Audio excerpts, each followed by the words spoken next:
নির্বাচন সংবিধান অনুযায়ী ধ্বংসাত্মক কাজ করলে ব্যবস্থা নিন প্রধানমন্ত্রী। মির্জা ফখরুল ও মির্জা আব্বাসের জামিন স্থগিত।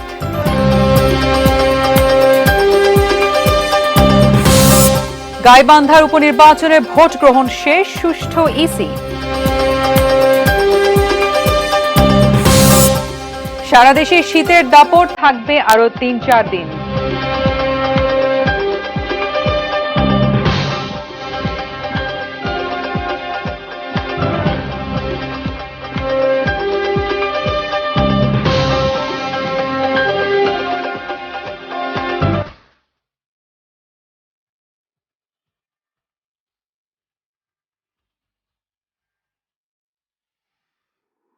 দেখছেন এটি নিউজ, সন্ধ্যা ৭টার প্রাইম নিউজের সঙ্গে আছি আমি নেহরিন মোস্তফা। শুনছিলেন আনোয়ার সিমেন্ট সংবাদ শিরোনাম। আগামী নির্বাচন সংবিধান অনুযায়ী হবে জানিয়েছেন প্রধানমন্ত্রী Sheikh Hasina. British all party parliamentary গ্রুপের ৪ এমপি আজ প্রধানমন্ত্রীর কার্যালয়ে তার সঙ্গে সাক্ষাৎ করতে গেলে তিনি এই কথা বলেন। বৈঠক শেষে প্রধানমন্ত্রী প্রেস সচিব এহসানুল করিম সাংবাদিকদের ব্রিফ করেন। শেখ হাসিনা বলেন, দেশের নির্বাচন কমিশন স্বাধীন। বাংলাদেশ ইংল্যান্ডের ওয়েস্টমিনিস্টার গণতন্ত্র অনুসরণ করে মন্তব্য করেন প্রধানমন্ত্রী। নির্বাচন পর্যবেক্ষক এলে তাদের স্বাগত জানাবো। প্রধানমন্ত্রী উল্লেখ করেন, রাজনৈতিক দল হিসেবে অতীতে সামরিক শাসকের কাছ থেকে গণতন্ত্র পুনরুদ্ধারের জন্য লড়াই করার দীর্ঘ ঐতিহ্য রয়েছে আওয়ামী লীগের। রাশিয়া ইউক্রেন যুদ্ধ বন্ধর উদ্যোগ নিতে ব্রিটিশ সংসদ সদস্যদের প্রতি আহ্বান জানান শেখ হাসিনা। ব্রিটিশ এমপিরা বাংলাদেশের অবকাঠামোগত উন্নয়নে সন্তুষ্ট প্রকাশ করে এর জন্য প্রধানমন্ত্রী শেখ হাসিনা প্রশংসা করেন। আন্দোলন সংগ্রামের নামে কেউ ধ্বংসাত্মক কাজ করলে যথাযথ ব্যবস্থা নিতে পুলিশকে নির্দেশ দিয়েছে প্রধানমন্ত্রী শেখ হাসিনা। সকালে প্রধানমন্ত্রীর কার্যালয়ে পুলিশের ঊর্ধ্বতম কর্মকর্তাদের উদ্দেশ্যে দেয়া বক্তব্যে তিনি বলেন, বাংলাদেশে আর কেউ যেন অগ্নি সন্ত্রাস ঘটানোর সাহস না পায় তা নিশ্চিত করতে হবে। রেজওয়ান ফয়েজের রিপোর্ট। পুলিশ সপ্তাহ ২০২৩ উপলক্ষে বুধবার সকালে প্রধানমন্ত্রীর কার্যালয়ে বাংলাদেশ পুলিশের ঊর্ধ্বতন কর্মকর্তাদের সাথে বৈঠক করেন প্রধানমন্ত্রী শেখ হাসিনা। প্রধানমন্ত্রীর সময় বললেন, তার সরকারের নেয়া বিভিন্ন পদক্ষেপের কারণে পুলিশ এখন সাধারণ মানুষের আস্থা বিশ্বাস ফিরে পেয়েছে। পুলিশ দেখলে মানুষের একটা আস্থা বিশ্বাস থাকবে, সেটা হলো বড় কথা। এই বিশ্বাসটা অর্জন করা, যে বিশ্বাসটা আসলে ছিলই না।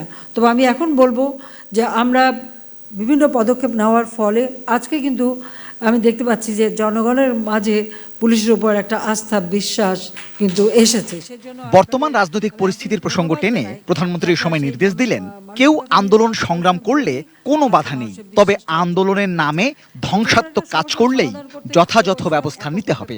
ভবিষ্যতে যেন আমাদের এই অর্থনৈতিক অগ্রযাত্রাটাকে ব্যাহত করতে না পারি, কেউ যেন আর ওই অগ্নি সন্ত্রাস করার সাহস না পায়, মানুষের জীবনের শান্তি নিরাপত্তা বিঘ্নিত করতে যেন না পারি। হ্যাঁ, আন্দোলন সংগ্রাম করবে, ঠিক আছে, জনগণকে নিয়ে করবে, কিন্তু সেখানে যদি কোনো ধ্বংসাত্মক কার্য করে তার জন্য যথাযথ ব্যবস্থা সবাইকে নিতে হবে। প্রধানমন্ত্রী সময় বললেন, দেশের অগ্রগতি উন্নয়ন অব্যাহত রাখতে শান্তি শৃঙ্খলা বজায় রাখার কোনো বিকল্প নেই। ৪১ বাংলাদেশ স্মার্ট বাংলাদেশ, অর্থাৎ প্রযুক্তি জ্ঞান সম্পন্ন জনগোষ্ঠী আমরা তৈরি করব। আমাদের অর্থনীতি সেটাও স্মার্ট অর্থনীতি, অর্থাৎ ইকোনমি হবে।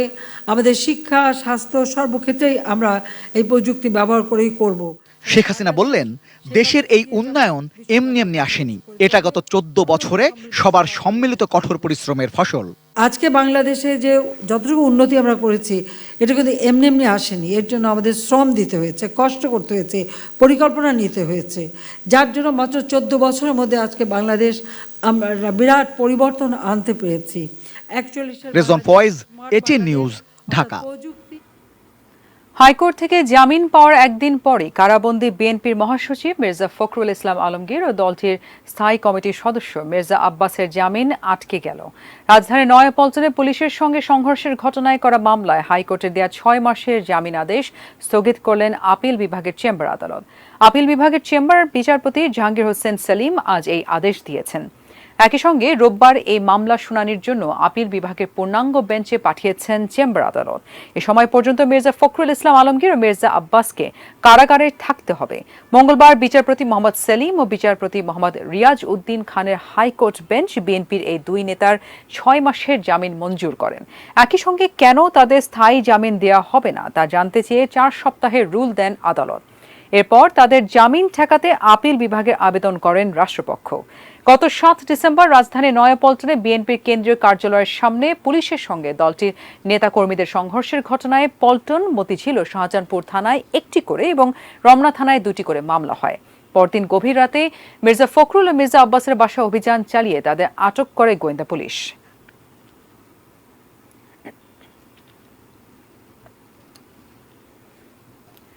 আরও একটি শৈত্যপ্রবাহের কবলে দেশ। হিমেল হাওয়া বয়ে যাচ্ছে বেশিরভাগ জেলার উপর দিয়ে। দুপুর পর্যন্ত ঘন কুয়াশায় ঢেকে রয়েছে উত্তর ও দক্ষিণ পশ্চিমের জেলাগুলো। তীব্র শীতে বিপর্যস্ত জনজীবন, হাসপাতালগুলোতে বেড়েছে শীতজনিত রোগীর সংখ্যা। প্রতিনিধিদের তথ্য ছবিতে ডেস্ক রিপোর্ট।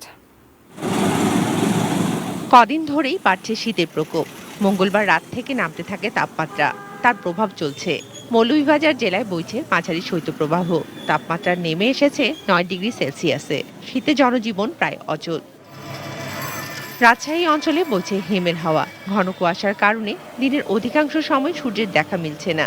সড়ক ও মহাসড়কে দিনভর হেডলাইট জ্বালিয়ে চলাচল করছে গাড়ি। তীব্র ঠান্ডায় নাটোরের জনজীবনও প্রায় স্থবির। সবচেয়ে বেশি বিপদে পড়েছেন দিনমজুর সহ নিম্ন আয়ের মানুষ। পেটের তাগিদে বের হলেও অতিরিক্ত ঠান্ডার কারণে কাজ থেকে ফিরে আসতে হচ্ছে তাদের। ঠান্ডায় ভালো কাজ করা যাচ্ছে না, খুব ঠান্ডা, হাত পা মানে শীতকালে লেগে আসতেছে, আর পায়ের লোকটা মানে বেকা হয়ে আসতেছে। গরিব মানুষ কাজ না করলে তো দিন যাবে না। ঘর থেকে বাইরে হতে পারছি না, নিজের প্রয়োজনে হাট বাজারে কোথাও যেতে হলে খুব কষ্ট হচ্ছে। ভাড়া তো নাই ঠান্ডার জন্য এখন পেটের টানে বাইরে আছি। সূর্যের দেখা নেই চুয়াডাঙ্গায়। বৃষ্টির মতো ঝরছে কুয়াশা। বাজারে বেড়েছে গরম কাপড়ের কেনাবেচা। সিরাজগঞ্জ জেলাও পড়েছে শৈত্যপ্রবাহের কবলে। দুপুর পর্যন্ত দেখা মিলছে না সূর্যের। সারা দেশের মতো কুষ্টিয়াতেও শীত তীব্র। সকাল থেকেই ঘন কুয়াশা। খড়কুটো জ্বালিয়ে শীত নিবারণের চেষ্টা করছেন অনেকেই। হাসপাতালগুলোতেও বাড়ছে ঠান্ডাজনিত রোগীর সংখ্যা।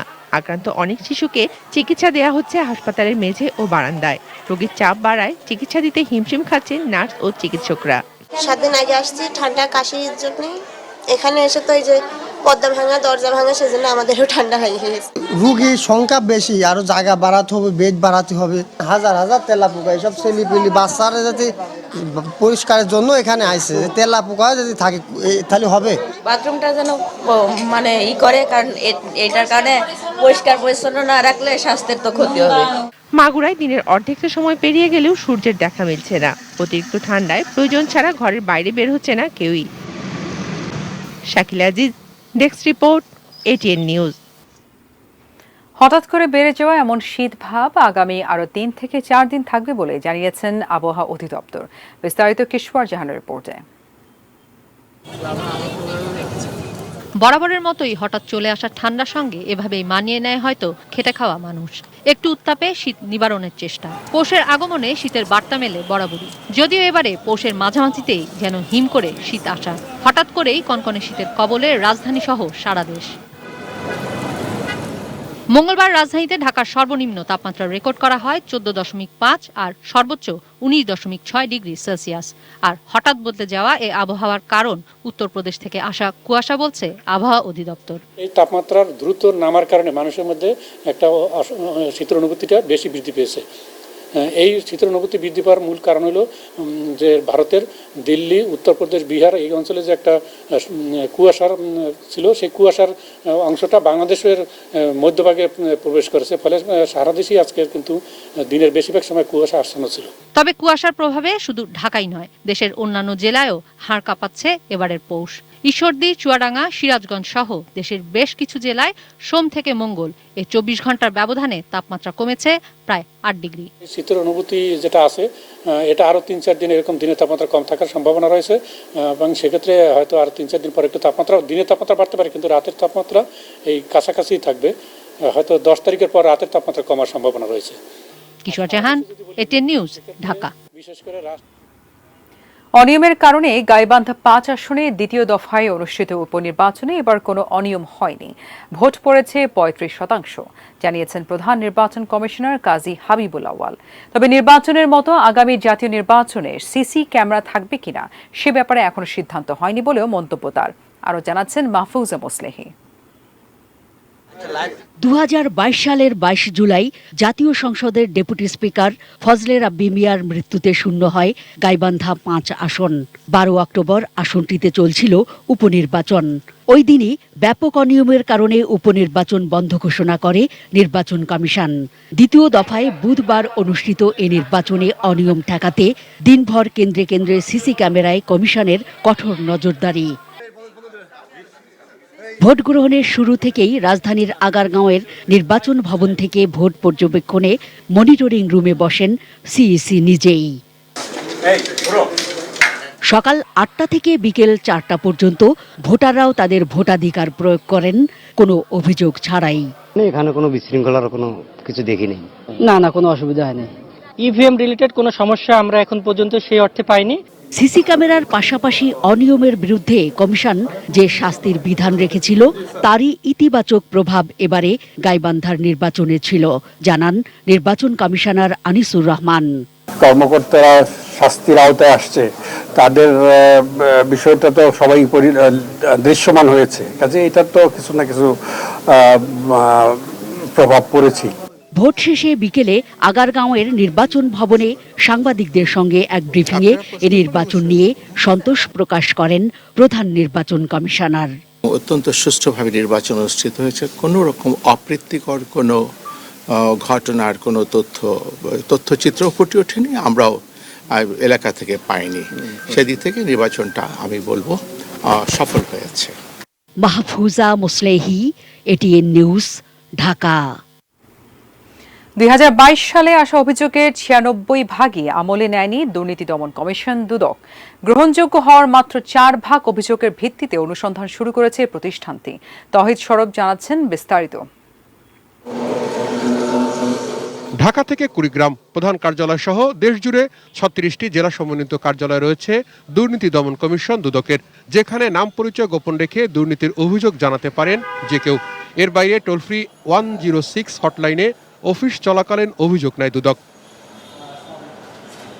দুদকের আংশিক প্রতিবেদন অনুযায়ী এমন সব মাধ্যম থেকে ২০২২ সালে মোট ১৯,৩৩৮টি অভিযোগ আসে দুদকে, যার মধ্যে প্রয়োজনীয় ব্যবস্থা নিতে বিভিন্ন দপ্তরে পাঠানো হয়েছে ৩,১৫২টি অভিযোগ, আর অনুসন্ধানের জন্য গ্রহণ করা হয়েছে ৯০১টি।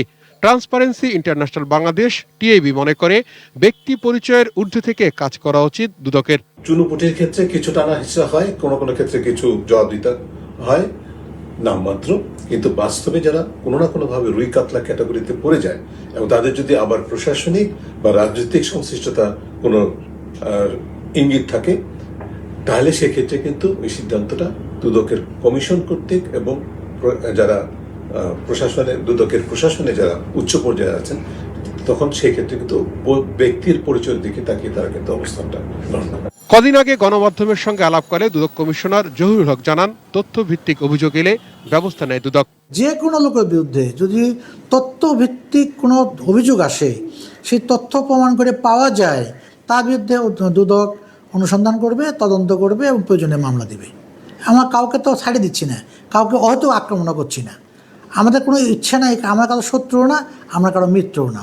অভিযোগ যাচাই বাছাইয়ের জন্য একজন মহাপরিচালকের নেতৃত্বে আলাদা সেল রয়েছে দুদকের। Towhid Sourav, ATN news, Dhaka. এবারে বাইজিদ স্টিল বিরতি, এরপর আরো যা থাকছে।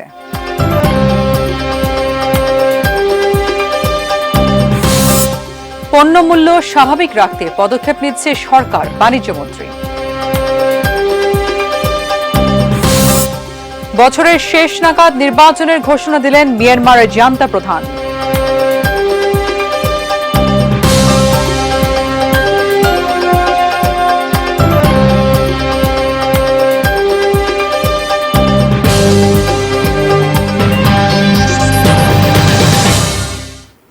আবার স্বাগত প্রাইম নিউজে, আপনাদের সাথে আছি আমি নেহরিন মোস্তফা। নিত্যপণ্যের মূল্য স্বাভাবিক রাখতে পদক্ষেপ নেওয়া হয়েছে জানালেন বাণিজ্যমন্ত্রী টিপু মুনশি। দ্রব্যমূল্য ও বাজার পরিস্থিতি পর্যালোচনা সংক্রান্ত টাস্ক ফোর্স কমিটির বৈঠক শেষে এসব কথা জানান তিনি। বুধবার সচিবালয়ে বৈঠক শেষে মন্ত্রী জানান, বিগত বছরগুলোর অভিজ্ঞতার আলোকে চাহিদা অনুযায়ী ভোজ্য তেল, চিনি, মসুরির ডাল, ছোলা, পেঁয়াজ, খেজুর, চাল, গমের মতো নিত্য প্রয়োজনীয় পণ্যের বিষয়ে প্রয়োজনীয় ব্যবস্থা নেওয়া হয়েছে। তিনি বলেন, রমজান সামনে রেখে বাজার মনিটরিং করা হবে। তাই মন্ত্রীর আশা, রমজানে নিত্য পণ্যের কোনো সমস্যা হবে না। পণ্য আমদানির জন্য এলসি খুলতে ব্যবসায়ীদেরকে বাণিজ্য মন্ত্রণালয় সহযোগিতা করবে বলেও জানান তিনি। ভারত যেন হুট করে রপ্তানি বন্ধ না করে সে বিষয়ে দেশটিকে অনুরোধ জানানো হয়েছে বলেও জানান বাণিজ্যমন্ত্রী। তেল, চিনি, এইসব এদের জন্য যদি একটা certain percentage of foreign currency dollar একটা কোটা রাখা, নির্দিষ্ট করে রাখা যায়, অ্যাটলিস্ট সেইটা যদি ব্যবহার করা যায় তাহলে অন্তত কিছুটা হলে বড় ইজি হবে। Which is a good idea বলে মনে করি। আমরা এই ব্যাপারে লিখব বাংলাদেশ। এবার মেটাল প্রেজেন্স কৃষি সংবাদ, সুজলা সুফলা।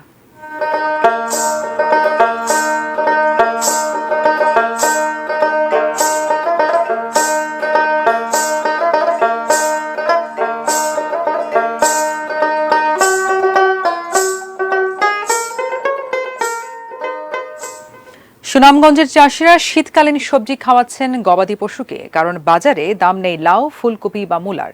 জেলায় এবার 12,520 হেক্টর জমিতে শীতকালীন সবজির আবাদ রয়েছে, যা গত বছরের চেয়ে 700 হেক্টর বেশি। ফলন ভালো, তবু মলিন সবজি চাষিদের মুখ। সার ও ট্রাক্টরের জ্বালানির দাম বাড়ার অন্য বছরের চেয়ে এবারে খরচ বেশি। ফুলকপির একটি দাম মেলে 2 থেকে 5 টাকা মাত্র। 1 থেকে 5 টাকার বেশি দামে বিক্রি হয় না লাউ। তাই গবাদি পশুকে খাবার হিসেবে খাওয়ানো হচ্ছে এসব সবজি। অবশ্য সবজির ন্যায্য মূল্য পেতে কৃষকদের সহযোগিতার আশ্বাস দিচ্ছেন কৃষি বিভাগ।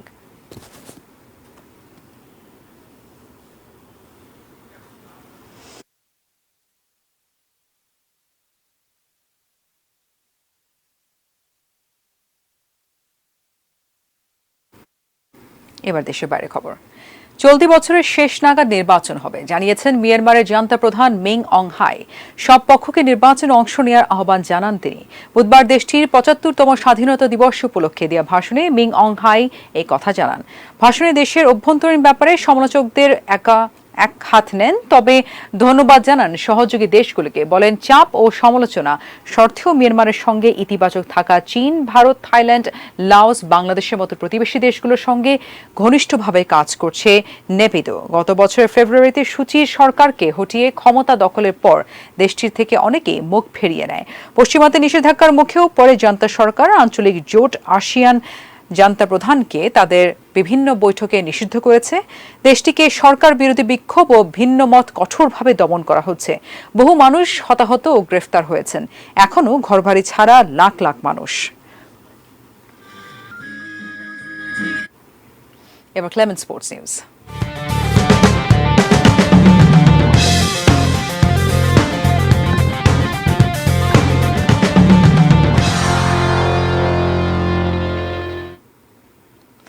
বডি বিল্ডার জাহিদ হাসান শুভকে পুরস্কার হিসেবে ব্লেন্ডার দেয়া গ্রহণযোগ্য হয়নি, জানালেন যুব ও ক্রীড়া প্রতিমন্ত্রী জাহিদ আহসান রাসেল। সচিবালয়ে সাংবাদিকদের প্রশ্নের জবাবে এই কথা বলেন তিনি। পুরস্কার এভাবে হতে পারে না। ব্লেন্ডার মেশিন, এই রাইস কুকার, এইগুলি তো পুরস্কার না। এটা তো আমরা স্কুল জীবনে আমরা অ্যাথলেটিক্স যখন খেলেছি তখন এই পুরস্কার পেতাম। টিফিন ক্যারিয়ার, এই ব্লেন্ডার, এগুলো আমরা পেতাম। এটা এখন এই বয়সে মানে তো এইটা আমি মনে করি কোনো পুরস্কার অংশ হতে পারে না। এটা আমার মনে করি এটা অবশ্যই পরিবর্তন হওয়া উচিত। এবার আনোয়ার সিমেন্ট সংবাদ শিরোনামগুলো এক নজরে আরো একবার। নির্বাচন সংবিধান অনুযায়ী ধ্বংসাত্মক কাজ করলে ব্যবস্থা নিন প্রধানমন্ত্রী। মির্জা ফখরুল ও মির্জা আব্বাসের জামিন স্থগিত।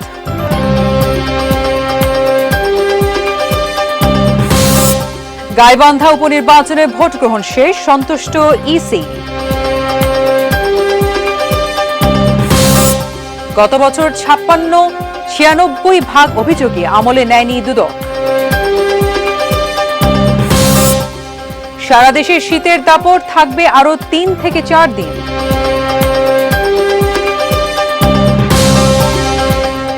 ছিল প্রাইম নিউজ। সঙ্গে থাকুন, দেখতে থাকুন ATV।